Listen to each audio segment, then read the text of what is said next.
What's up, gamers? Welcome to Gamer Rant. My name's Kevin. This is Hodor. I guess he wants attention right now.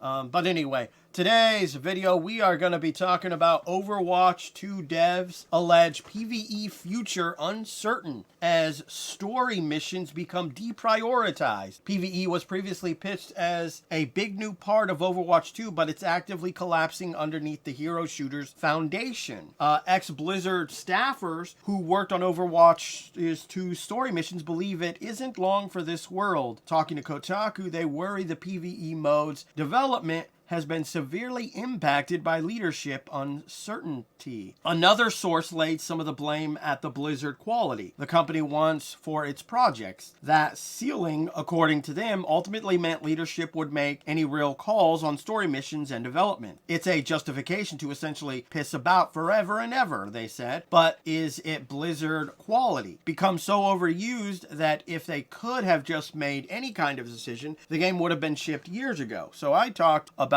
the original story mode that was supposed to be a big story mode, single player mode, and that was then changed later to, oh, by the way, we're not doing that. What we're going to be doing is we're going to take story mode and break it up, and you have to buy each individual story, if you could even call it a story mode at that point in time, individually. And that decision obviously had nothing to do with artistic integrity or letting the creators have some kind of artistic representation. It had everything to do with, well, the old moolah. If we can, well, why give you one big campaign when we could take it, rip it out of the game, ironically, like, you know, most DLC has been defined since the creation of it, and then sell it to you in parts. I mean, this isn't anything new. They've been doing this for a while. The only difference is that back in the day, they took out stuff that, well, you could just unlock by playing the game or finding hidden somewhere in the game. They took all that stuff and made it DLC. Now we're getting into that realm of let's take story and break it up. Yeah, there's the reason why I don't really care for the Final Fantasy VII remake. It's a cash grab. I'm sorry. That's what it is. They're taking something they know is popular. They're purposely breaking it up, not for artistic reasons, but for the old money reasons, okay? Because blind fanboys will buy anything, and, well, the Final Fantasy franchise has ultimately proven that throughout the years. But I digress. Now,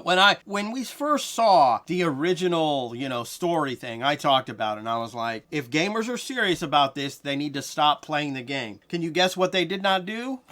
They didn't stop playing the game. They continued to play the game. And now they may potentially be getting fucked over again. And you know what I'm going to say at the end of the day? That's your own damn fault. I mean, this is a company that clearly does not care about you. It does not care about the artistic integrity of what you're playing. But yet, if you choose to continue to play it, instead of sending the money, the money, because that's what talks to them. Nobody cares about what I say or what you say or what Osmongold says or what any other YouTuber that has talked about this has said. The only thing that's going to speak to them is money. And at the end of the day, gamers have ultimately, unfortunately, proven they're a big talk, but they can't walk the walk. There's a reason why we have day one updates for every fucking game. There's a reason why pay to win and pay to make it easy is a fucking thing in modern microtransactions and DLC. There's a reason why the whale that is Angry Joe continues to purchase the same fucking Madden game every year, knowing it's a pile of shit because he's a whale of a different kind. This problem revolves around gamers of every kind, from the small individuals to the casuals to the big boys like Angry Joe who shove their head up their ass and willfully purchase this garbage knowing it's going to be garbage. And yes, I'm referencing,